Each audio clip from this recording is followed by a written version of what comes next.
बिस्मिल्लाहिर्रहमानिर्रहीम, अस्सलाम वालेकुम एंड वेलकम टू एक्सप्रेसो। इस उम्मीद और दुआ के साथ कि आप बिल्कुल खैरियत से हैं और एक्सप्रेसो के एक ब्रांड न्यू एपिसोड को देखने के लिए हमारे साथ मौजूद हैं काफी दिनों के बाद। मैं हूं इमरान हसन और मैं हूं अरमला हसन। मैं थोड़े से दिन के बाद उम्मीद करते हैं आप बिल्कुल ठीक ठाक होंगे and welcome back Imran Hasan. Sir thank you very much. आपको शादी बहुत बहुत मुबारक हो। बहुत शुक्रिया आपका। आपने जिंदगी का नया सफर शुरू किया है। बहुत सारी नेक तमन्नाएं आपके साथ हैं। आपका बहुत शुक्रिया। और बहुत सारे लोगों ने आपको बहुत मिस किया है क्योंकि आप आ नहीं रहे थे। लोग मुझे मैसेज कर रहे थे। उनके मैसेजेस मुझे मिलते रहे, टीम के भी और टीम से हट के भी जिन जिन लोगों ने मैसेज किए उनका बहुत शुक्रिया। अल्लाह करे हम सबकी जिंदगियां बहुत अच्छे तरीके से गुजरें और जिनकी जिंदगी में जो भी मुश्किलात हैं जी वो दूर हों। Welcome to the club. अब आपसे मैं पूछूंगी बेटे। चलो जी, हम प्रोग्राम का बाकायदा आगाज करते हैं इस उम्मीद के साथ कि आप खैरियत से। और थोड़ा सा मिस आपने मुझे थोड़ा सा ज्यादा और अमला को थोड़ा सा कम मिस किया होगा क्योंकि ये थोड़ा कम दिनों के लिए गायब थी, लेकिन वी आर बैक बिकॉज हमें क्वेश्चंस भी मिल रहे थे कि आप कहाँ पे हैं। सो वही सिलसिला है जी, बहुत सारी खबरें हैं, बहुत सारी नई बातें जो करनी है, लेकिन लकीली मैं दुआ कर रहा था कि जब हम वापस आए शो दोबारा से रिज्यूम करें तो अच्छे नोट पे करें। सो वी हैव दैट अच्छा नोट। अच्छा नोट। और पता नहीं वक्त बदल गए, हालात बदल गए, जज्बात बदल गए, सब बदल गया। पाकिस्तान सेमीफाइनल में पहुंच गया। मतलब आप सो के उठे और आपको पता लगे कि पाकिस्तान ने T20 वर्ल्ड कप के सेमीफाइनल्स में मतलब अपनी जगह बना ली। इससे बढ़कर और क्या बात है? जगह नहीं बनाई, मतलब बहुत जबरदस्त तरीके से एंट्री मार लिया भाई। सेमीफाइनल मरहले तक पाकिस्तान पहुंचा है। अगरचे के किस्मत की देवी भी हम पे मेहरबान हुई, लेकिन इसमें कोई शक नहीं है कि पाकिस्तान की टीम ने दोबारा से रिकवर किया। अपने कुछ जो उनके फ्लॉज थे उस पर काबू पाया, रसाई मुमकिन हुई पाकिस्तान टीम की सेमीफाइनल तक। एक जानिब नेदरलैंड्स और जो साउथ अफ्रीका का मैच था उसमें एक अपसेट रिजल्ट उसका सामने आया। So thank you very much to Netherlands जिन्होंने हमें थोड़ा सा हेल्प किया और इस इवेंट से हमें बाहर नहीं होने दिया। और दूसरी जानिब बड़ी बुरी खबर ये भारत के लिए भी थी because Indian spectators were very happy कि पाकिस्तान बाहर हो रहा है। हाँ, इंडियन टीम तो ऐसे लग रहा था कि बस ये सारा जो वर्ल्ड कप है इंडिया की नजर ही किया जा रहा है, लेकिन फॉर्चुनेटली पाकिस्तान ने जगह बनाई और पाकिस्तान सेमीफाइनल में पहुंचने के लिए उनकी जो राय वो हमवार हो गई। और वो बहुत इफ एंड बट वाली सिचुएशन थी कि अगर फलानी टीम फलाने से जीतेगी, हम इतने रन रेट से जीतेंगे, तो ये सारी चीजें मैनेज होके बिलाखिर पाकिस्तान के लिए ये अच्छी खबर हुई कि पाकिस्तान मैच बिल्कुल बांग्लादेश से अपने मैच जीता, जिसके बाद हम सेमीफाइनल में पहुंचे। बांग्लादेश ने पाकिस्तान को जीत के लिए 128 रन का हदफ दिया। पाकिस्तान इस हदफ को 5 विकेटों पर 19वें ओवर में तकरीबन 10-12 गेंदें बाकी थी अभी जब हमने पूरा कर लिया। रिजवान ने 32, बाबर आजम ने 25 रन की शानदार इनिंग्स खेली। शाहीन शाह अफरीदी 4, शादाब ने 2 और इफ्तिखार और हारिस रऊफ ने भी एक शिकार किया। शाहीन शाह अफरीदी की जो बॉलिंग है वो शानदार रही जी, उन्हें मैन ऑफ द मैच भी करार दिया गया। लेकिन अब हम अगर लाइनअप की बात करें तो कल हम सबसे ज्यादा कॉन्शियस इस बात पे थे कि किससे आएगा हमारा सेमीफाइनल। सो लाइनअप फाइनल हो गया है and we are going to play against New Zealand in semifinals on 9th of November। तो जनाब न्यूजीलैंड से मुकाबला होने वाला है और दोनों टीमों का जो मुकाबला है बड़ा जबरदस्त होने वाला है। और दूसरी जानिब इंडिया और इंग्लैंड का मैच होगा, वो भी हम देखेंगे क्या सिचुएशन होने वाली है। जनाब इसी पे बात करेंगे। सलीम खालिक साहब हमारे साथ मौजूद होंगे, उनसे हम बात कर लेते हैं कि क्या सिचुएशन होने वाली है, मैच को वो किस तरह से देखते हैं। सलीम साहब welcome to Expresso and a very good morning. कैसे हैं आप, खैरियत से? बिल्कुल ठीक हूँ इमरान, आपको बहुत बहुत मुबारक हो। आपको पता है मैं ऑस्ट्रेलिया में था इसलिए आ नहीं सकता। और अरबिला आपको भी ज़ाहिर मिस कर रहे थे कि बाबर और रिजवान दोनों ही एक साथ एक्सप्रेसो पे चले गए। बस सलीम भाई सलामी के तौर पे वर्ल्ड कप ले आए आप। अब तो मैं खैर वापस आ चुका हूँ। एक चीज मैं आपसे थोड़ा सा एतराज करूंगा। आपने कहा बाबर ने 25 रन की शानदार इनिंग खेली भाई, वो शानदार इनिंग जो थी उसने हरवा दिया था हमें ऑलमोस्ट। मैच जो है बांग्लादेश के खिलाफ बहुत स्लो खेल रहे थे बाबर भी और रिजवान भी। और बाबर जो है बहुत, आप इससे ज्यादा लगा लें कि उनकी एवरेज जो है 7 या 8 रन की है वर्ल्ड कप में। और हारिस रऊफ और शाहीन शाह अफरीदी की बैटिंग एवरेज उनसे ज्यादा अच्छी है। हमने सोचा भी कि था ऐसा होगा, लेकिन हमें खैर धक्का दे दे कि सेमीफाइनल में तो ले आए। अब इंशाल्लाह टीम उठ के ट्रॉफी भी जीत सकती। 2 मैच ही रह गए, अब तो कोई इतना दूर भी नहीं है। होपफुली यही होना चाहिए, होपफुली इंशाल्लाह अच्छा होगा। सलीम खालिद साहब कल शाहीन शाह अफरीदी पे जरा हम बात कर लेते हैं। पिछले मैचेस में बड़ा क्रिटिसाइज भी किया जा रहा था, ऑब्वियसली वो इतनी इंजरी के बाद वापस आए और बड़ी अच्छी उन्होंने बॉलिंग कराई। अब वो फॉर्म में आते हुए हमें नजर आ रहे हैं। कल बहुत सारे क्रिटिक्स जो पहले एतराज कर रहे थे कि इनको इतनी जल्दी नहीं खेलना चाहिए था, वो कह रहे थे कि अगर इस तरह से 2 मैचेस और खेले तो फिर तो वर्ल्ड कप हमारा है। बिल्कुल, शाहीन शाह अफरीदी जो है वो मसाइल का शिकार थे और क्रिटिसिज्म अगर उनके ऊपर आ रहा था वो गलत नहीं था। वाकई उनकी जो है बॉलिंग में भी फर्क नजर आ रहा था, रनिंग और उन्होंने इतराफ भी किया इस बात का कि उनकी वापसी जल्दी हुई है। बिल्कुल। लेकिन बहुत अच्छी बात है कि वो शाहीन की जो खासियत है वो यही है कि वो जीता है, फाइटर है, लड़ता है।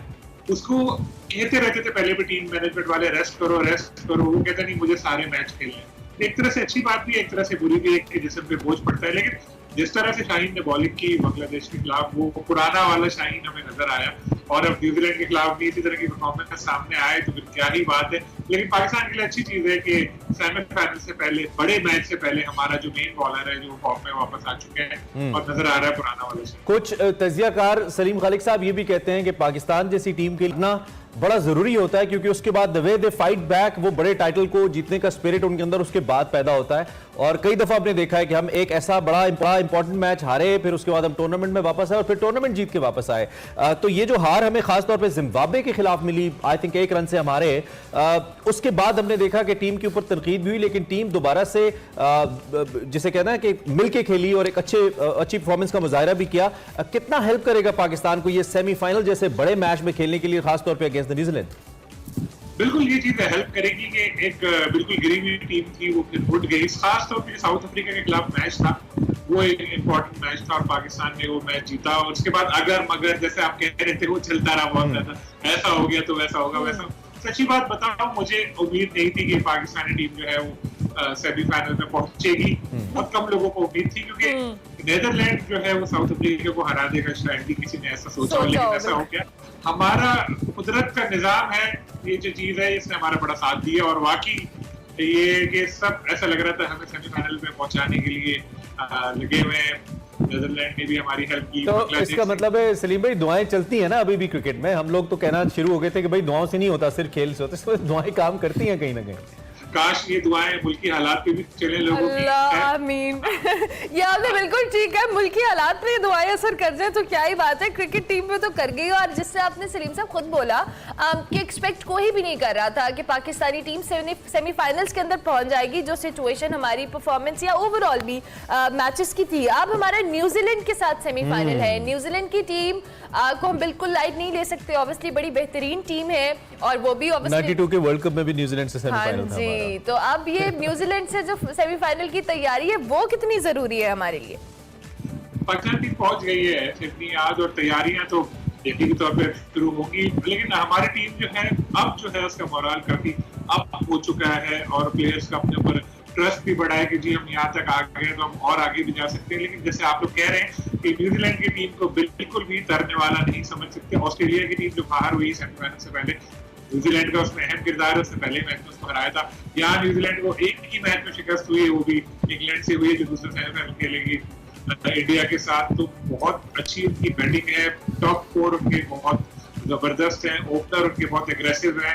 टॉप 4 पे पाकिस्तान ने काबू पा लिया तो पाकिस्तान के लिए बड़ी आसानी हो जाएगी। बहुत अच्छे पेसर्स भी हैं, लेफ्ट आर्म स्पिनर भी है, लेग स्पिनर भी है, एक बड़ा जबरदस्त कॉम्बो है। न्यूजीलैंड का बहुत अच्छा कॉम्बिनेशन है जिस तरह पाकिस्तान के पास भी है। तो एक सख्त मुकाबला होगा और हमें बिल्कुल ये नहीं समझ सकते। अच्छा, चलो अब से कुछ अर्सा पहले इंग्लैंड की टीम सलीम साहब पाकिस्तान में थी और आपको याद होगा कि जो आखिरी 2 मैचेस थे, मुझे करेक्ट भी कीजिएगा अगर मैं गलत कह रहा हूं, तो उसमें जो पेस था इंग्लैंड की बैटिंग का, वो उन्होंने इतना तेज रखा कि उन्होंने तो गालिबन 200 से ज्यादा उन्होंने को 15 ओवर के आसपास भी, उससे भी कुछ आसपास उन्होंने चेस किया। कहने का मतलब ये है कि टीम्स अपने आप को एक्सपेरिमेंट से गुजार के आई है कि हमने अगर कम वक्त में ज्यादा चेस करना है। हम 130 चेस तो कर गए बांग्लादेश के खिलाफ, लेकिन हमने 5 विकेटें भी गंवाई और 18वें ओवर तक हम मैच को लेकर गए। इससे लगता है कि हम स्लो खेले। अगर न्यूजीलैंड जैसी टीम हमें 160-70 हमारे सामने रख देगी तो शायद हमें प्रॉब्लम हो सकती है हमारी बैटिंग को। आप इसको कैसे देख रहे हैं? 100% इमरान ऐसे ही है कि काफी स्लो खेले और इतनी देर तक मैच ले जाना नहीं चाहिए। मैं समझता हूँ अगर बांग्लादेश 150 रन बनाए होते ना तो ये मैच हमारे हाथ से निकल गया था। हमने कोशिश पूरी की थी उनसे फायदे में कि जिस तरह ओपनर हमारे बहुत स्लो खेले और काफी क्रिटिसिज्म आ रहा है। वजह ये है कि उन दोनों को बेचारों को अपनी पड़ी हुई है। ना बाबर से वर्ल्ड कप में परफॉर्म हुआ, ना रिजवान से परफॉर्म हुआ। हालांकि रिजवान को पहले ओवर में कल चांस मिल गया था, उनका कैच ड्रॉप हुआ था, लेकिन उसके बावजूद वो अपने हॉल में बंद हो जाते हैं, दिफाई हॉल में ना। उसके बाद फिर वो टुक टुक जो शुरू होती है, चलो ये कल हमें चेस करना था तो हमने कर लिए, लेकिन आपकी वाली बात कि जब थोड़े से ज्यादा स्कोर होंगे फिर ये लोग आउट होंगे, फिर मिडिल ऑर्डर पे प्रेशर आएगा, फिर हम लोग बुरा भला बोलेंगे मिडिल ऑर्डर ने ऐसा कर दिया, मिडिल ऑर्डर ने वैसा कर दिया। तो शुरू में ही हमें कुछ ऐसा पॉजिटिव अप्रोच एक अपनानी पड़ेगी कि चलो ठीक है, अगर पाकिस्तान टीम वर्ल्ड कप जीत गई और बाबर आजम सारे मैचों में फ्लॉप रहा, तो हमें कोई एतराज नहीं है, ठीक है दूसरे प्लेयर खेल रहे, वो परफॉर्म करके वो जितवा दे। इसी सोच के साथ उतरना चाहिए कि ऐसे खेले कि वो टीम के लिए अच्छा हो और टीम हमारी जीते। मेरे स्टैट्स अगर खराब भी है तो कोई परवाह नहीं है, मैं रिस्क लूंगा। यानी बाबर की कैप्टनसी में बहुत बोल्ड डिसीजंस होने चाहिए और रिस्क लेना पड़ेगा ऑब्वियसली, क्योंकि न्यूजीलैंड की टीम जैसे आप खुद भी बात कर रहे हैं कि उनको मैनेज करना भी इतना इजी नहीं होगा। दूसरी जानिब आपने बैटिंग ऑर्डर की बात की सलीम खालिक साहब, बैटिंग ऑर्डर पे बहुत सारे एक्सपेरिमेंट हमने नहीं किए और हम अपनी उसी बेंच स्ट्रेंथ को आजमाते रहे on and off, specifically when it comes to middle order. What do you think कि न्यूजीलैंड के खिलाफ चूंकि हमने स्लो रन रेट की बात कर रहे थे और पाकिस्तान की जो बैटिंग लाइन है वो थोड़ा स्लो खेलती है, उसको किस तरह से मैनेज किया जाएगा, क्या स्ट्रैटेजी होनी चाहिए और बाबर की कैप्टनसी को लेके किस तरह से उनको मैनेज करना पड़ेगा इन सारी सिचुएशन को? बाबर की कैप्टनसी पे काफी ज्यादा क्रिटिसिज्म आया, टीम हारी भी और कुछ इश्यूज भी नजर आए, फील्ड प्लेसिंग में भी, बॉलिंग में भी, बैटिंग ऑर्डर पे खास तौर पे। जैसे वसीम अकरम ने भी कहा था कि कराची किंग्स में उन्होंने बाबर को कहा था कि वन डाउन आ जाए, वो नहीं है। आप अगर कैप्टन हो तो आपके पास ये एडवांटेज होता है कि फिर डिसीजन मेकर आप होते हैं, आप फिर उस पर अमल करते हैं। दूसरा कैप्टन हो तो फिर आपकी पोजीशन चेंज भी कर सकता है। जैसे अब कहा जा रहा है कि हारिस जो है उनको ओपनिंग कराई जाए रिजवान के साथ बाबर की जगह, क्योंकि 2 मैच जो हारिस ने खेले दोनों में उन्होंने शो किया और आते के साथ ही पॉजिटिव बैटिंग होने के छक्के लगाए, चौके लगाए। जैसे साउथ अफ्रीका की टीम प्रेशर में आई थी, बांग्लादेश के खिलाफ भी उन्होंने अच्छा परफॉर्म किया और टीम को थोड़ा मुश्किल से निकालने में किरदार अदा किया। तो इस तरह की जो बैटिंग होती है ना, तो जो शुरू का स्लो खेल रहे होते हैं वो कवर हो जाता है। 6 ओवर का पावर प्ले होता है, आपका पावर प्ले बहुत इंपॉर्टेंट है। अगर पावर प्ले में आपने 50-60 रन बना दिए, खरीफ टीम जो है वैसे दबाव में आ जाती है, फिर 170-180 आप खेल सकते हैं। लेकिन जब आप पावर प्ले में 30-35 रन बनाएंगे तो प्रेशर में आ जाते हैं। इसीलिए लोग अब ये कह रहे हैं ओपनिंग पेयर में चेंज करना चाहिए। ओके अब काफी लेट है, लेकिन रिस्क लेने में कोई हर्ज नहीं है अगर ऐसा हो। हारिस अच्छा खेल रहा है। हाँ, हारिस का नाम आपने ले लिया, टॉक ऑफ द टाउन है आजकल हारिस की। हम अगर बात करें, बहुत उनके बारे में बात हो रही है। आईसीसी ने जो उनका शॉट था उसको भी बहुत सराहा है और जो क्रिकेट लवर्स हैं, जो क्रिकेट स्पेक्टेटर्स हैं, वो बड़ा अप्रिशिएट कर रहे हैं कि जी वो सेल्फलेस परफॉर्मेंस उनकी रही है। उन्होंने अपने स्टैट्स, वो आपने बात की ना कि स्टैट्स ना देखें और perform according to the situation. तो आप कैसा एडिशन देख रहे हैं जी, और क्या जो कुछ इंडियन तज्जियाकार कह रहे हैं कि इसकी वजह से हो सकता है कहीं रिजवान और बाबर को नीचे ना खेलना पड़ जाए, तो do you agree with that? जी, विराट कोहली ने ये बात कही थी कि ये जो है खतरा बनेगा, लेकिन अगर मैं कैप्टन होता, मैं टीम के लिए सोचता और मैं फौरी तौर पे एक डिसीजन ले लेता, क्योंकि अगर आ गया पहले स्कोर कर दिया, एक अच्छा आगाज दे दिया, तो पाकिस्तान टीम के लिए बहुत अच्छा होगा। क्योंकि देखिए हमारे टॉप 4 जो हैं वो एक ही तरह से खेलने वाले हैं, रिजवान, बाबर, शान भी टाइम लेते। टॉप 3 हमारे जो टाइम लेते उससे फिर ओवर ज्यादा जाया हो जाते हैं। फिर बाद में हम उम्मीद करते हैं कि जो मिडिल ऑर्डर है, लोअर ऑर्डर आते छक्के मारेगा, और वो ऐसा नहीं कर पाते तो हम कहते हैं कि यार ये नाकाम हो गए। क्योंकि अगर हम स्टैट्स देखें, ये चीज काउंट नहीं करती कि आपके कौन सा प्लेयर नंबर 1 है वर्ल्ड रैंकिंग में, कौन सा वर्ल्ड रैंकिंग में नंबर 2 है। काउंट ये करती है इम्पैक्ट क्या है उसकी परफॉर्मेंस का और टीम कितने मैच जीत रही है।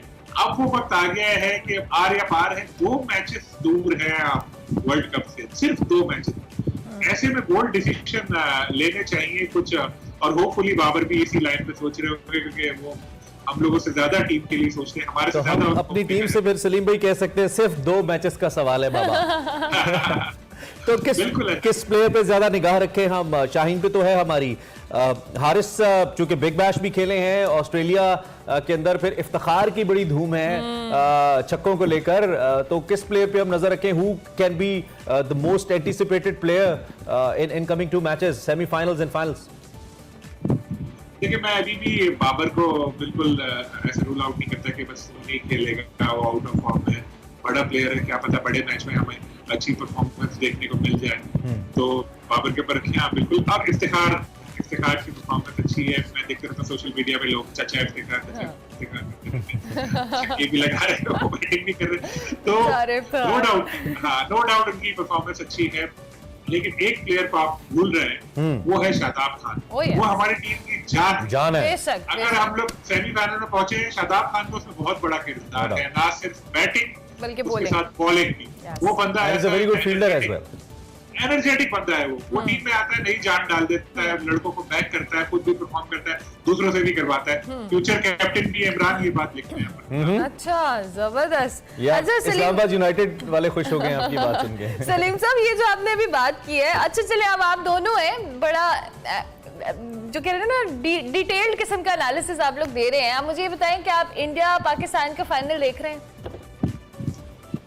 देखिए अभी तक तो मैंने पाकिस्तान टीम को सेमीफाइनल में भी देखा था और मैं गलत साबित हुआ। मुझे बहुत खुशी है, मुझे बहुत खुशी है इस बात की मैं गलत साबित हुआ, क्योंकि मेरी टीम जो है सेमीफाइनल में पहुंची और मैं बिल्कुल चाहता हूं कि हमारी टीम फाइनल में पहुंचे और इंडिया को हराए और बदला ले। और ऐसा ही हुआ था चैंपियंस ट्रॉफी में, जब पाकिस्तान टीम इंडिया से पहला मैच हारी, 2 दिन बाद इंग्लैंड से वापस आ गया था।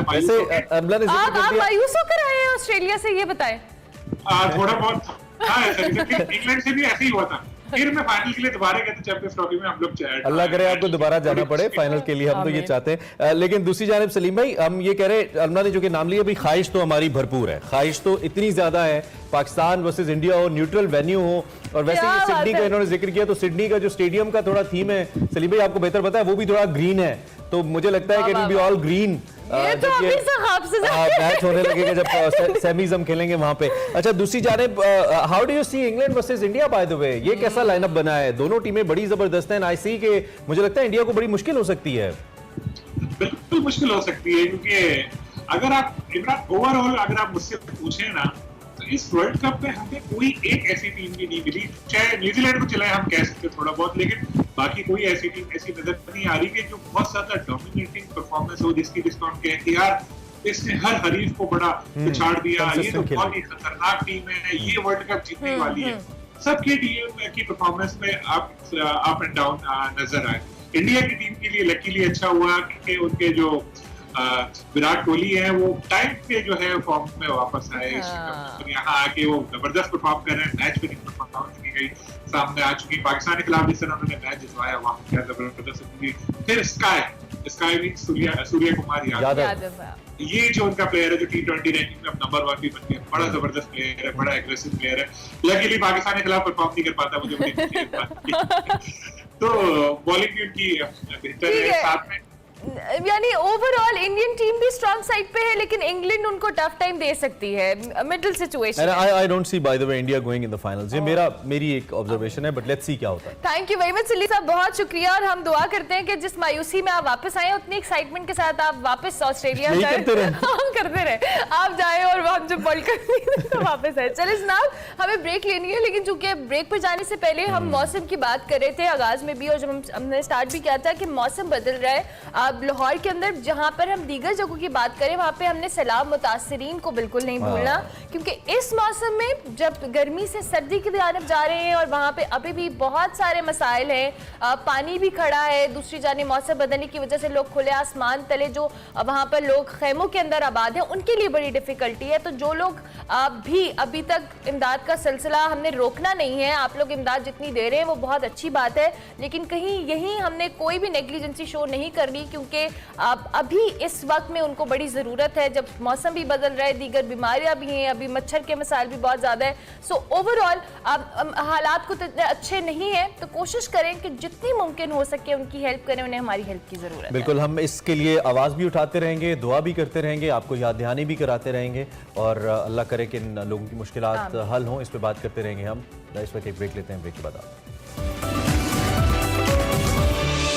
Welcome back to espresso. अब बात कर लेते हैं मुल्क की कुछ सियासी सूरत हाल के बारे में। आपको बताएं कि इमरान खान पर कातलाना हमला हुआ, उसके बाद मुल्क में इस वक्त जो तसादुम है या इंतशार है वो बढ़ता दिखाई देता है। साबिक वज़ीर आज़म अपने ऊपर होने वाले इस हमले का इल्ज़ाम वफाकी हुकूमत और इदारों पर लगा रहे हैं, और आपको मालूम है कि गुज़िश्ता रोज़ उन्होंने एक प्रेस कॉन्फ्रेंस भी की और सवाल उठाया जिस पर हर कोई इस वक्त बात करता भी नज़र आता है, और वो ये था कि वज़ीराबाद वाक़े की ताहाल FIR दर्ज क्यों नहीं हुई। इमरान खान ने भी यही कहा कि मैं एक मकबूल जमात का सरबराह हूँ, साबिक वज़ीर आज़म हूँ, अगर मैं अपनी मर्जी से FIR दर्ज नहीं करा सकता तो फिर आम आदमी और पूरी कौम को इंसाफ कैसे मिलेगा। साथ ही इमरान खान ने लॉन्ग मार्च के हवाले से जो मुख्तलिफ दावे हैं, क़ियास आराइयाँ हैं, उसको भी उन्होंने ऐसा लगता है कि ज़मीन बोस कर दिया, और ऐलान किया कि वज़ीराबाद में जहाँ उन पर हमला हुआ था लॉन्ग मार्च वहीं से शुरू होगा, और तकरीबन 10 से 14 दिन के अंदर ये मार्च अपनी मंजिल तक पहुँच जाएगा। बिल्कुल, उन्होंने ये भी कहा कि जब मार्च रावलपिंडी पहुंचेगा तो मैं वहां से मार्च की क़यादत भी करूंगा। लेकिन दूसरी जानिब गुज़िश्ता रोज़ मौलाना फजल रहमान ने भी मीडिया से गुफ्तगू की और कहा कि लॉन्ग मार्च नाकाम हो चुका, सवाल ही पैदा नहीं होता कि आप लोग इस्लामाबाद आ जाएं, हकीम सनाउल्लाह नुस्खा बना के बैठा है, मुकाबला करेंगे और कोई रियायत नहीं दी जाएगी। हादसे का सहारा लेकर कौम को इस्तराब में मुब्तला किया जा रहा है। इमरान खान को कितनी गोलियां लगी, सब ड्रामा है, ऐसा मौलाना फजल रहमान ने कहा। वक्त गुजरने के साथ साथ झूठ खुलता जा रहा है। झूठे शख्स की मेडिकल रिपोर्ट में भी तजाद है और बगैर सबूत के अहम शख्सियात पर इल्जामात लगाए गए। दूसरी जानिब आईजी पंजाब फैसल शाहकार ने मुल्क में जो जारी सियासी कशमकश है उसमें ओहदे का चार्ज छोड़ने का फैसला किया है। इसी हवाले से उन्होंने आईजी पंजाब फैसल शाहकार ने एस्टेब्लिशमेंट डिवीजन को खत लिखा कि वो अपना काम मजीद जारी नहीं रख सकते, जाती वजूहात की बिना पर अपना काम नहीं जारी रखेंगे। बिल्कुल, और उन्होंने कहा कि मेरी जो सर्विसेज हैं वो पंजाब से वापस विफाक के सुपुर्द की जाएं, जिस पर उन्हें काम जारी रखने का कहा गया है। कुछ ऐसी खबरें भी आ रही है। हमारे साथ इस वक्त मुसर्रत जमशेद चीमा साहिबा मौजूद हैं, तहरीक इंसाफ की रहनुमा हैं, पंजाब से ओबियसली इनका ताल्लुक है। उनसे ज़रा इस हवाले से बात करते हैं। बहुत शुक्रिया मुसर्रत साहिबा, आई होप आप ठीक ठाक हैं। ये जो सूरत हाल है ये यकीनी तौर पर किसी सियासी जमात के लिए भी फेवरेबल नहीं है और पाकिस्तान और उसके अवाम के लिए तो बिल्कुल भी नहीं है। लेकिन बहरहाल चूंकि इस सूरत हाल है, सबसे पहले तो हमें ये बताइए कि ये दोबारा से जो मार्च को वहीं से शुरू करने का इंडिया इनफैक्ट ऐलान इमरान खान साहब ने किया है, इसके पीछे क्या लॉजिक है और क्या आपको लगता है कि मौलाना साहब जो बातें कर रहे हैं कि आपका मार्च नाकाम था, आपने एक उज़्र तराशा दोबारा से लोगों को मार्च की तरफ लाने के लिए, उसमें कुछ हकायक हैं या नहीं, ऐसा नहीं है? क्या समझती हैं आप? बिस्मिल्लाहिर्रहमानिर्रहीम, बहुत शुक्रिया। देखिए, सबसे इम्पोर्टेंट चीज़ ये है कि हम ये जो भी मूवमेंट है, हकीकी आज़ादी, रूल ऑफ लॉ और इंसाफ की फराहमी सबके लिए, ये इस चीज़ की जिदोजहद है, जमहूरियत की बहाली की जिदोजहद है।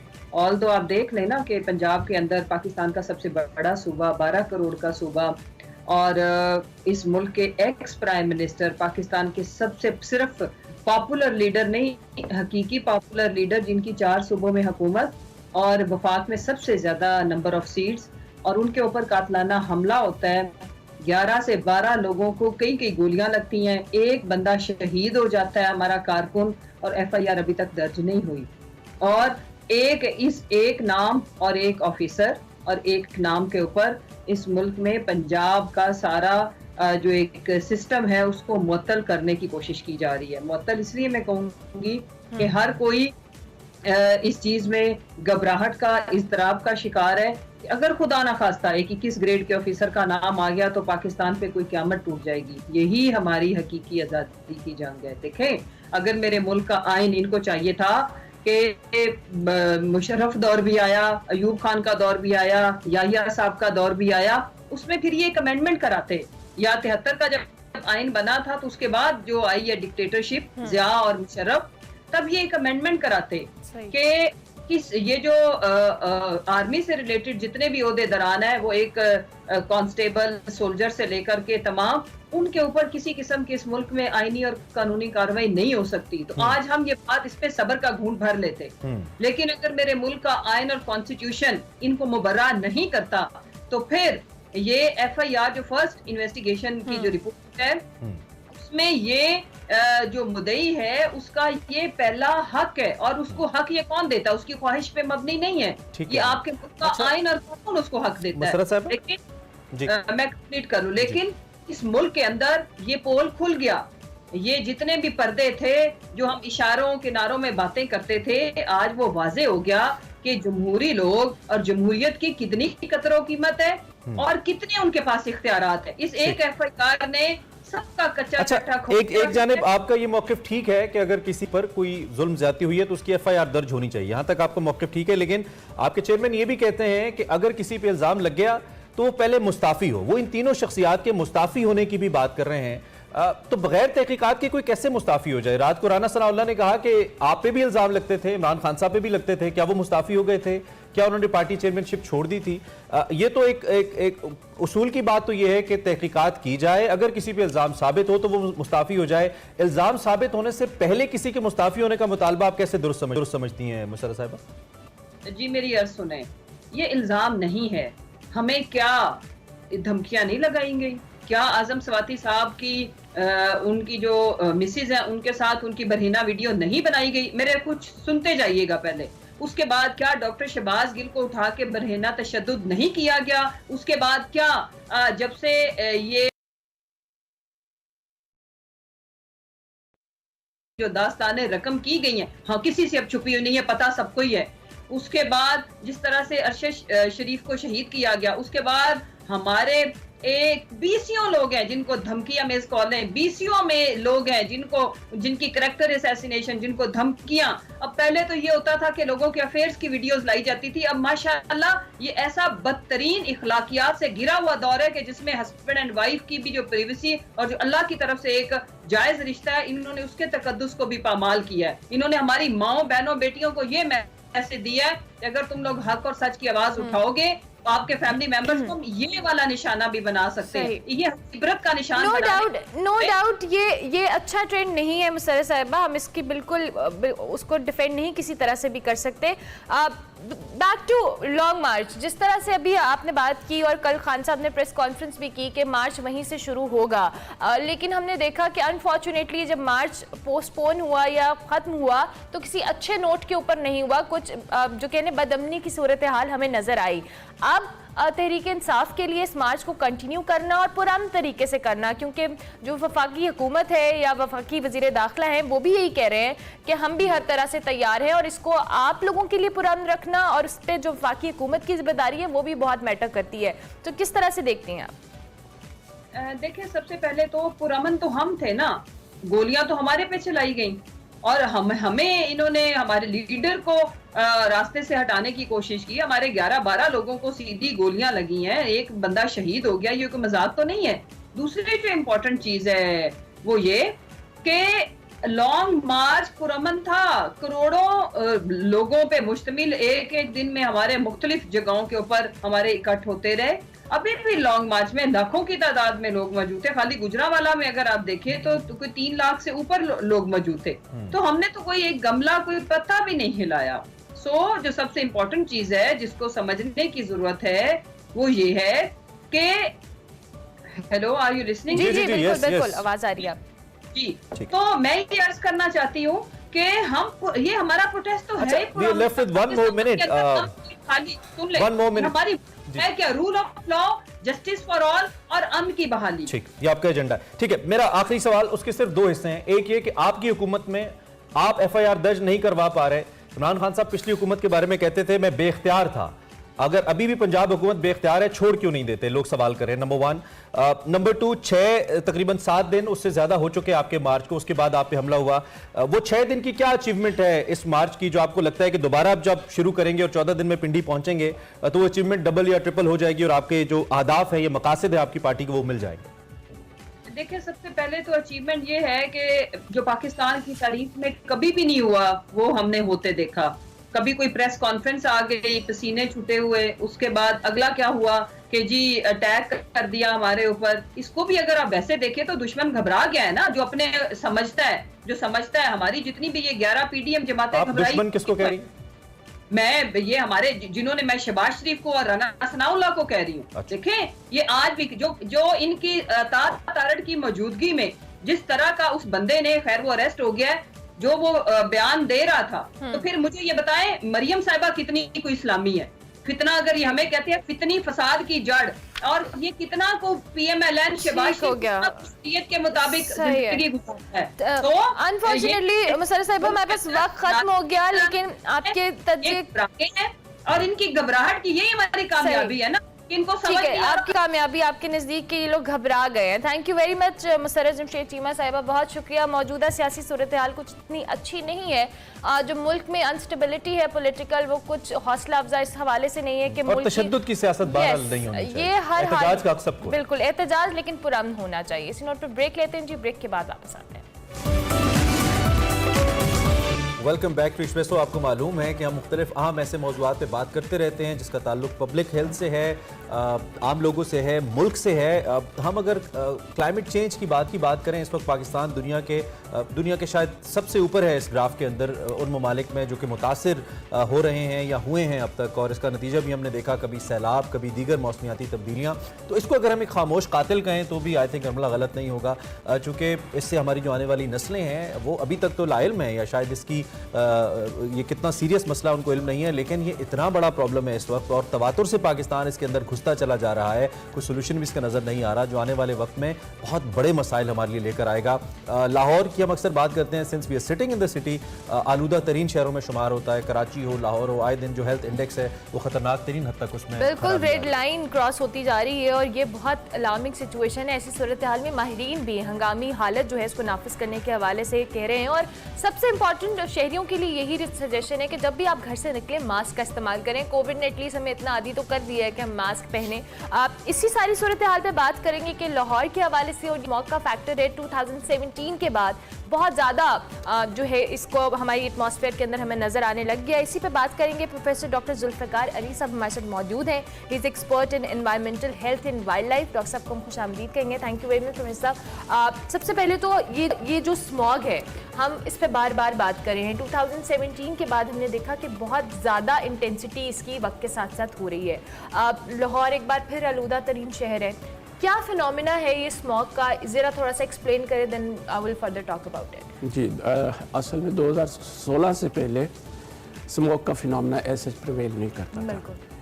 तो 2016 से ऑनवर्ड अभी 7-8 साल जो टाइम पीरियड है इसमें ये हुआ है कि जो क्रॉप रेजिड्यूज होते थे, जो किसानों के पास फसलें हैं वो उनको यूज़ करते थे छतों में और चारे के तौर पे, और गिलगित बिल्तिस्तान तक ये चारा पैक होके जाता था। अब ये है कि इंडियन पंजाब या पाकिस्तानी पंजाब ये एक ह्यूज एरिया है, इसके साथ हिमालयन फुट हिल्स हैं। अच्छा, यहाँ पे 20 अक्टूबर से लेके ऑलमोस्ट 20 नवंबर ये 4 वीक्स का ऐसा है कि जिसमें जो विंड स्पीड है वो बहुत स्लो हो जाती है, 2 या 3 किलोमीटर पर आवर। ओके, या ऑलमोस्ट स्टैग्नेंट हो जाती है। अगर आप अब भी वेदर पे जाएं ना तो उसकी वजह से ये सारा जो क्रॉप बर्निंग का इशू है, ये सारा धुआं प्लस जितना भी ट्रैफिक व्हीकलर पोल्यूशन है वो, इंडस्ट्रियल पोल्यूशन है वो, और जो घरों में उपले और ये लकड़ी और ये यूज़ होता है ये सारा एक अम्ब्रेला में ट्रैप हो जाता है।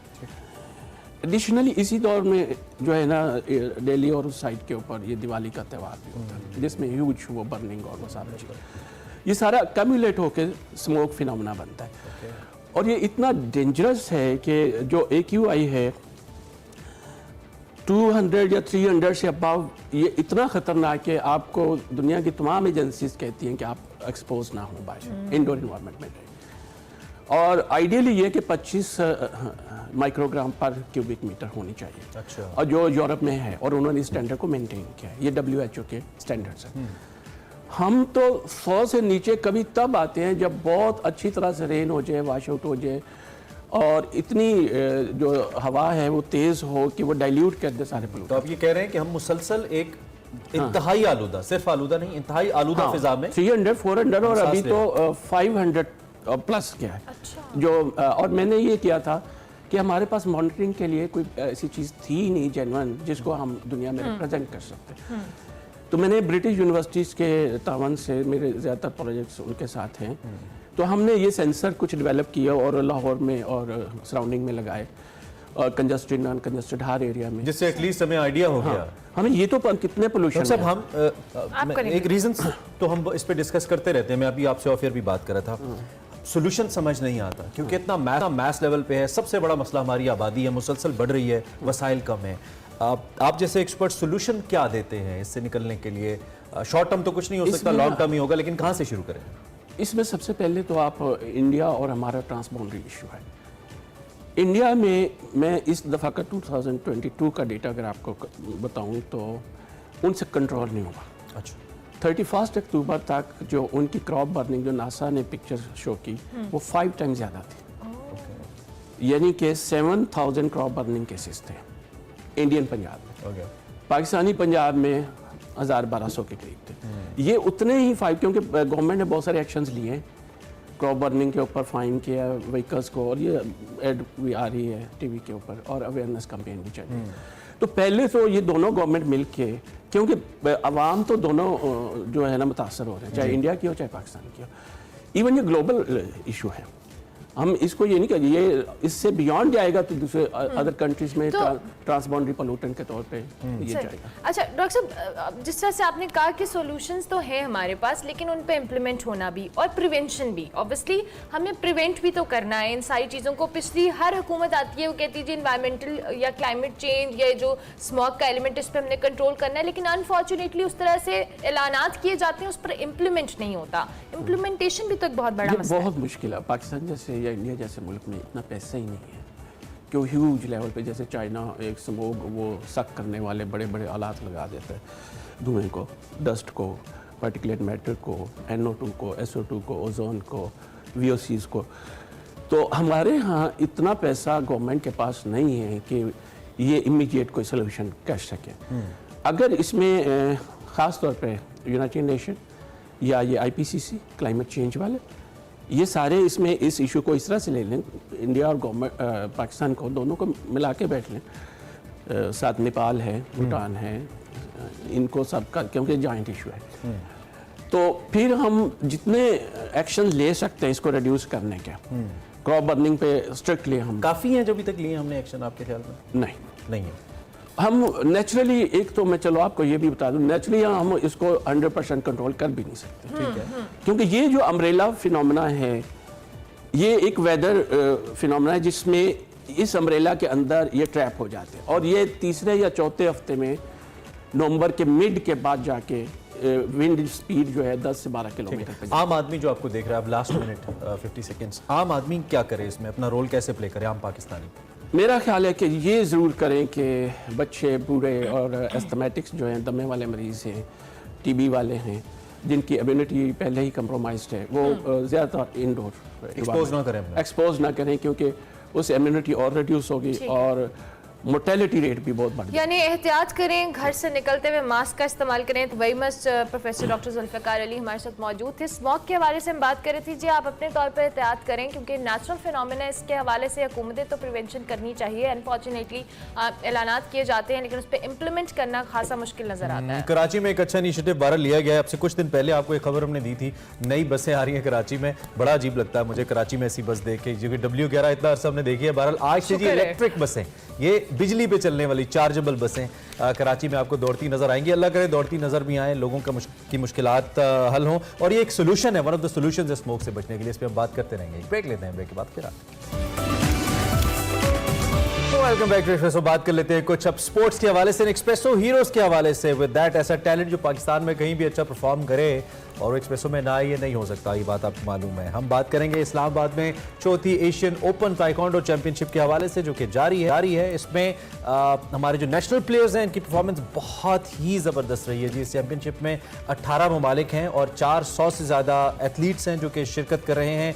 पाकिस्तान की पाकीज़ा ने 63 किलोग्राम कैटेगरी के अंदर अपनी हमवतन नजरा जमाल को 0-2 से शिकस्त दी और गोल्ड मेडल अपने नाम किया। और दूसरी जानिब अगर 63 kg की कैटेगरी में बात करते हैं तो मैमूना नसीर ने भी गोल्ड मेडल अपने नाम किया। एंड ये दोनों गोल्ड मेडलिस्ट हमारे साथ मौजूद हैं। हमारे साथ मैमूना मौजूद हैं और पाकीज़ा मौजूद हैं, को हम खुश आमदीद कहेंगे। Thank you very much girls. और सबसे पहले तो आप दोनों को बहुत बहुत मुबारकबाद। कैसा लग रहा है गोल्ड मेडल जीतकर?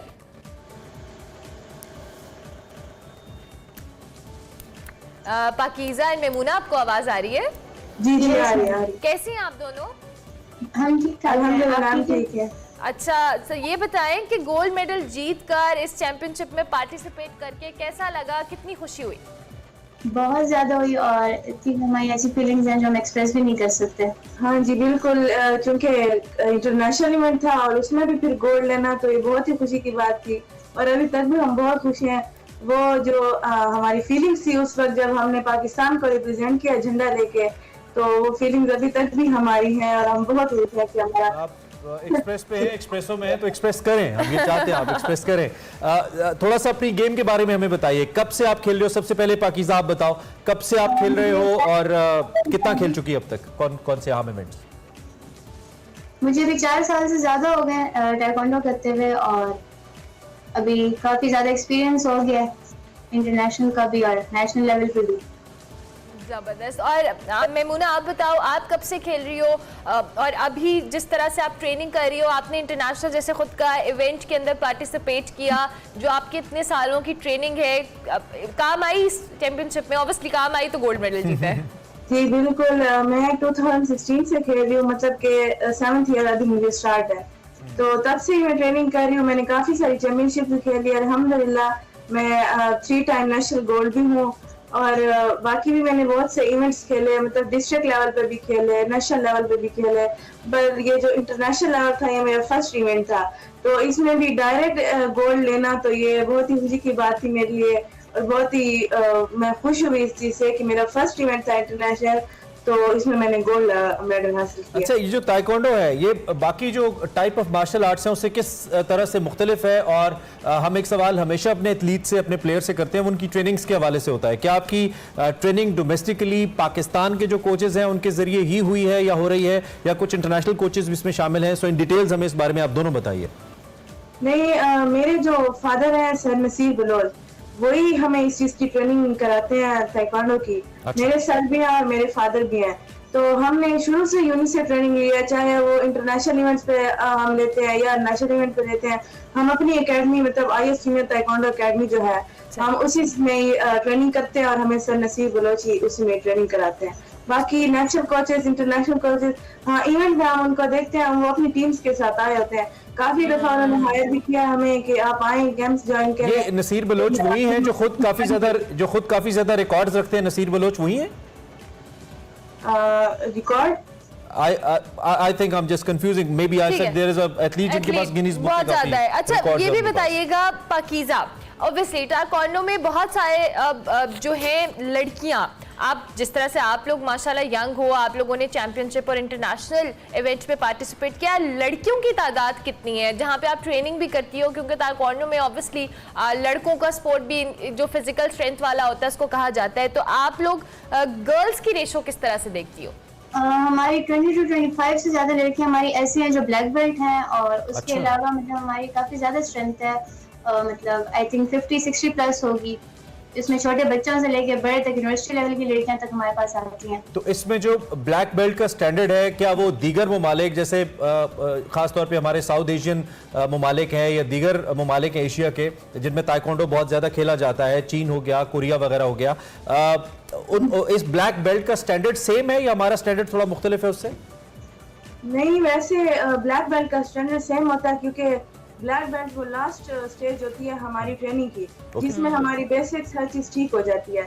ये जो ब्लैक बेल्ट होती है, मतलब हमारी जो जब हम शुरू से ट्रेनिंग करते हैं तो हमें वाइट बेल्ट मिलती है। अच्छा। जो अंडर ट्रेनिंग होती है उसमें हम थोड़ा सा डिसिप्लिन सीखते हैं। बेसिकली ताइक्वांडो नाम ही डिसिप्लिन का है, उसमें हम डिसिप्लिन सीखते हैं, कुछ बेसिक्स सीखते हैं, फिर उसके बाद बेल्ट चेंज होती रहती है, ब्लू होती है, रेड होती है। तो अगर मैं गेम, वो हमारे पास वो ब्लैक बेल्ट होती है, और पूरी दुनिया में एशियन है, चाहे कोरिया है, मतलब जो देखी जाए तो गेम कोरिया ये स्टैंडर्ड सेम है। लास्ट बेल्ट जो होती है वो black belt that's why I mention Korea हो जाता है, उसकी किक्स वगैरह, फाइट स्टाइल, हर चीज ठीक हो जाती है। ओके।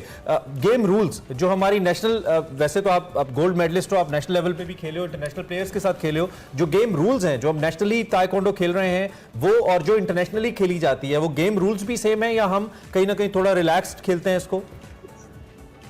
नहीं, वैसे देखा जाए तो सेम है, लेकिन नेशनल लेवल पे और ये नेशनल लेवल जो होता है और इंटरनेशनल लेवल, इसमें रूल सेम ही देखे जाते हैं। और डिस्ट्रिक्ट भी अभी पाकिस्तान में मतलब ये रूल आया है ना कि डिस्ट्रिक्ट लेवल पे भी और यूथ लेवल पे भी जो है ना, ये जो रूल्स वगैरह होते हैं फॉलो किए जाते हैं सेम।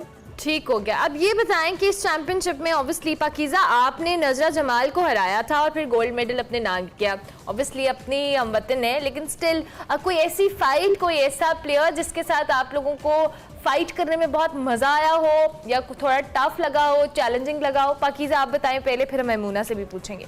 नो, मैं मिस्टर नहीं था, क्योंकि सबके साथ ही मतलब फाइट करने में काफी मजा आता है, और मतलब फाइट एक तरह से बंदा काफी ज्यादा मतलब प्रेशर होता है, लेकिन सबके साथ फाइट में सही होता है। मतलब आपको कोई फाइट ऐसी नहीं लगी कि बहुत मुश्किल है या कहीं आप डिमोटिवेट हुई हो? इस पे मैं कहती हूँ इंसान को अपने ऊपर यकीन होना चाहिए। मुझे पता था कि मैंने कितनी ट्रेनिंग की है, किस तरह की है, और मतलब उतना मैं खुद को परफेक्ट नहीं कह सकती, लेकिन लेकिन उसमें- कॉन्फिडेंस होता है अपने आप में। मेमूना, आप बताओ, आपकी कोई ऐसी फाइट जो बड़ी चैलेंजिंग हो या आपको लगा हो कि ये थोड़ी टफ फाइट है? नहीं, जब हम लोग ट्रेनिंग कर रहे होते हैं फाइट से पहले तो जाहिर सी बात है, रिंग इतना बड़ा होता है, सारे अरीना में लोग बैठे होते हैं, तो एक प्रेशर होता है एक किस्म का कि जब हम फाइट करेंगे हमारे साथ होगा क्या, हम जीतेंगे क्या हारेंगे, उससे पहले हम पे प्रेशर होता है। लेकिन फाइट इतनी टफ नहीं होती क्योंकि हमें जब बंदे को खुद पे यकीन हो कि मैंने ट्रेनिंग अच्छी की है तो उसको ये भी यकीन होना चाहिए कि इंशाल्लाह मैं जीत के आऊंगी। तो मेमूना, इट्स वेरी टफ जब आपके फादर आपके कोच हों। प्रेशर ऐसा है ना कि आप इंटरनेशनल जितने भी खेल जाओ ना, रिंग का प्रेशर कभी भी नहीं उतरता। तो वो जब बंदा रिंग फाइट अनाउंस होती है, रिंग के पास जब बंदा जाता है तब प्रेशर होता है, लेकिन जब आप रिंग के अंदर एंटर हो जाते हैं, आपकी फाइट स्टार्ट होती है, उसके बाद फिर कोई प्रेशर नहीं रहता। और अल्हम्दुलिल्लाह इसी प्रेशर को हटा के जब हमने खेला तो हम माशाल्लाह से गोल्ड हुए। तो एक तो ये फिजिकल आपकी ट्रेनिंग है, मुझे लगता है आपकी मेंटल ट्रेनिंग भी बड़ी सख्त हुई है। जो आप नसीर साहब के बारे में बता रहे हैं, उन्होंने ऐसा आपको ट्रेन किया, सामने आपके कोच, आपके जो ट्रेनर हैं वो खुद एक एक्सपीरियंस आदमी होते हैं, उनके साथ फिर फाइट करना, उनसे पॉइंट्स लेना, ये बड़ा मुश्किल काम है। और अगर वो आपके फादर हों, ऐसी टोल्ड के उनके अब्बा हैं, तो जाहिर बात है आपको पॉइंट्स तो लेने हैं, आपको अटैकिंग गेम तो करनी है, तो कर लेती हैं फिर वो मौका देते हैं आपको, या नहीं आप मौका ले लेती हैं और पॉइंट्स लेती हैं इन ट्रेनिंग? नहीं, देखिए प्रेशर तो होता है कि फादर हो या सर हो, जो भी उन्होंने इतनी मेहनत की है हम पे, तो उस मेहनत का सिला भी तो हमें देना चाहिए। लेकिन एक तरह का जैसे हम पे रिंग का प्रेशर होता है, वैसे ही हमारे फेलोज का भी प्रेशर होता है, सबसे ज्यादा कोच का, कि अगर हम खुदा न खास्ता अगर हम डिफीट कर जाते हैं, हार जाते हैं, तो हमारा कोच कितना डिसहार्ट होगा कि मैंने इतनी ट्रेनिंग कराई है इनको, इन्होंने परफॉर्मेंस भी अच्छी नहीं दी और इन्होंने ना फाइट भी नहीं क्वालिफाई जी। और इस वजह से भी हमें प्रेशर होता है कि जितनी उम्मीद वो हमसे लगा के बैठे होते हैं पूरा होता है। और आप लोग पूरे उतरे हो उनकी उम्मीदों पे। बहुत सारी यंग बच्चियां आपको देख रही हैं, पाकीज़ा और मेमूना, जो, और सबसे बढ़कर मैं दोबारा से आपके पेरेंट्स का बहुत हैट्स ऑफ टू देम, जो अपनी बच्चियों को इतना कॉन्फिडेंस दे रहे हैं। आपके वालिद साहब को मेमूना, जिन्होंने आपको ट्रेन किया और आपको इंटरनेशनल कॉम्पिटिशन्स के अंदर लेके जा रहे हैं। बड़ी ज़रूरी है कि आप अपनी बच्चियों को इस तरह से सपोर्ट करें। बहुत सारी यंग बच्चियां आपको देख रही होंगी। पाकीज़ा, कुछ कहना चाहें? देन मेमूना, आप भी देखने वालों को जो आप इस स्पोर्ट के अंदर आना चाहती हैं, आप ही की तरह कुछ करना चाहती हैं? बिल्कुल, हम ये जो हमारी एज की लड़कियां हैं, हमसे जो बड़ी हैं, हम उनको ये कहेंगे कि आज के जो सोसाइटी है, आज के दौर में बहुत ही जरूरी होता है कि लड़कियों को सेल्फ डिफेंस आना चाहिए, क्योंकि आजकल का मुआशरा के हालात जो है ना काफी खराब होते जा रहे हैं। तो लड़कियों को चाहिए सेल्फ डिफेंस होना चाहिए। लेकिन जो कि अगर हम देखें, हम भी ये खान में है, ये खान काफी बैकवर्ड इलाका है, तो इधर लड़कियों का घर से निकलना, उनका ये खेलना उनके लिए काफी मुश्किल होता है। तो ये सिर्फ इस वजह से होता है कि उनके घर वाले उनको सपोर्ट नहीं करते। बहुत सी मैंने डेरा में देखा कि लड़कियों में, लड़कों से ज्यादा लड़कियों में बहुत टैलेंट है, लेकिन वो टैलेंट अपना इसलिए दबाए बैठी होती हैं क्योंकि उनको घरों की तरफ से बिल्कुल सपोर्ट नहीं है। सही। पाकीज़ा, आप कुछ कहना चाहेंगी इन द लास्ट 30 सेकेंड्स?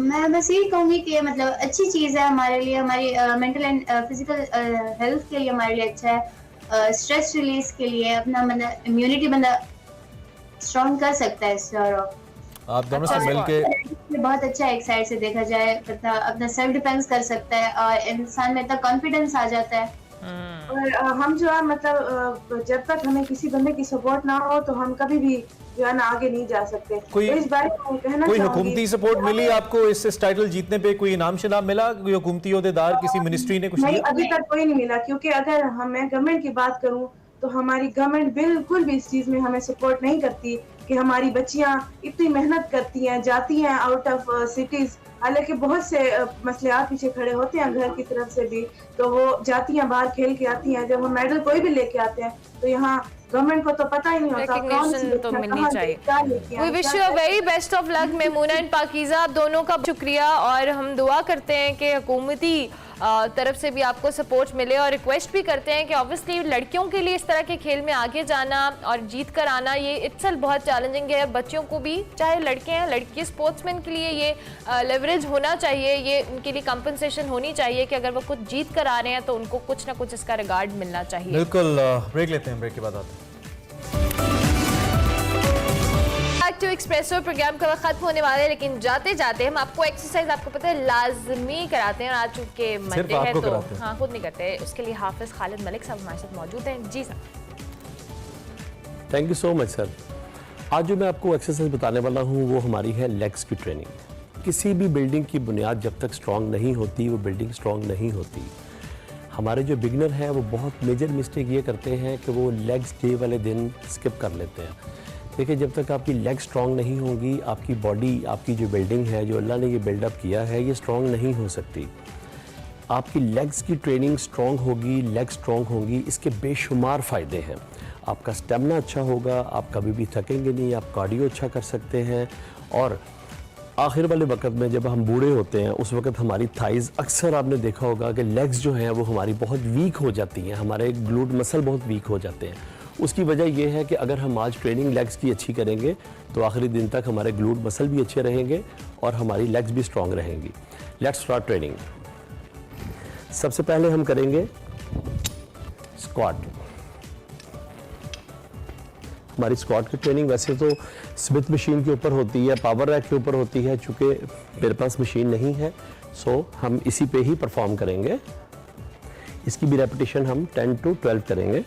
ये हमारी स्क्वाट हो गई।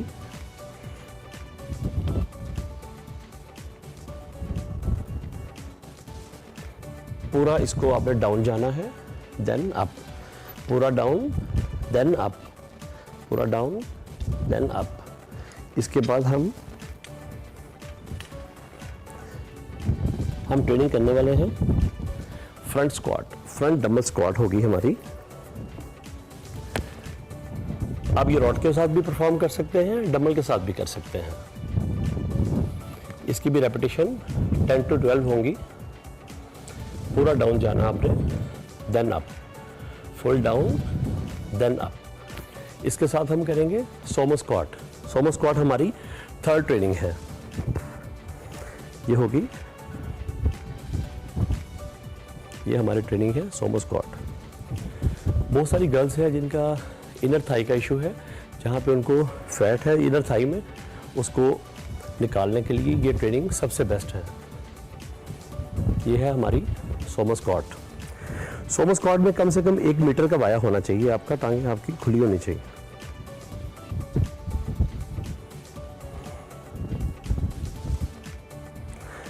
अच्छा, ट्रेनिंग कोई भी हो, अब याद रखें डेड लिफ्ट जो है वो आपकी ट्रेनिंग बहुत ज़रूरी है। ये डेड लिफ्ट है।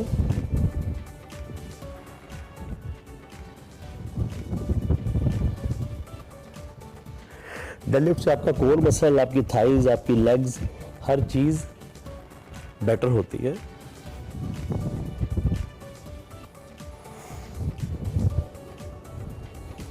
इसके साथ आप वार्म अप करने से पहले आप सेटअप्स कर सकते हैं।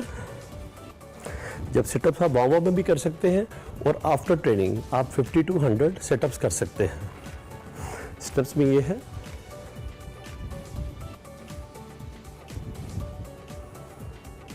इसमें आपने पूरा डाउन जाना है, देन अप, पूरा डाउन देन अप, पूरा डाउन देन अप। देखिए, और इसके बाद आप लेग्स की ट्रेनिंग में कर सकते हैं। लेग्स वाले दिन आपने ख़ास ख्याल रखना है, जिस दिन आपका लेग का डे होगा आपने अपने मील जो है वो प्रॉपर रखने हैं, नींद प्रॉपर रखनी है। जब तक आपकी नींद और मील, बॉडी रेस्ट प्रॉपर नहीं होगी आपकी ट्रेनिंग अच्छी नहीं हो सकती। आपने इस बात का ख़ास ख्याल रखना है कि आपकी ट्रेनिंग से 2.5 घंटे पहले आपने मील लेना है, उसके बाद आपने कोई चीज़ नहीं खानी है। And thank you so much. Thank you very much Hafiza, बहुत शुक्रिया सुबह सुबह हमें एक्सरसाइज बताने के लिए। बिल्कुल, प्रोग्राम खत्म होने वाला है और इस के एंड में हमारे पास एक विमेन क्रिकेट के हवाले से भी स्टोरी हमने कहा जरूर शेयर करें। देन वील गो।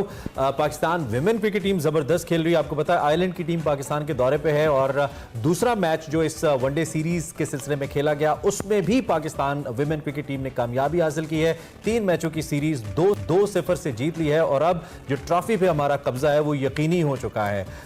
इसका आखिरी जो वनडे है वो बुध को खेला जाएगा। कदाफी स्टेडियम लाहौर में ये मैचेस हो रहे हैं। ये जिस दूसरे मैच की हम काम जिक्र कर रहे हैं इसमें 194 रन बनाए आयरलैंड की विमेन क्रिकेट टीम ने। जवाब में पाकिस्तान की टीम ने यह हदफ हासिल कर लिया। पाकिस्तान की जानिब से गुलाम फातिमा, निशरा सिंधु ने 3-3 और फातिमा सना ने 2 खिलाड़ियों को आउट किया।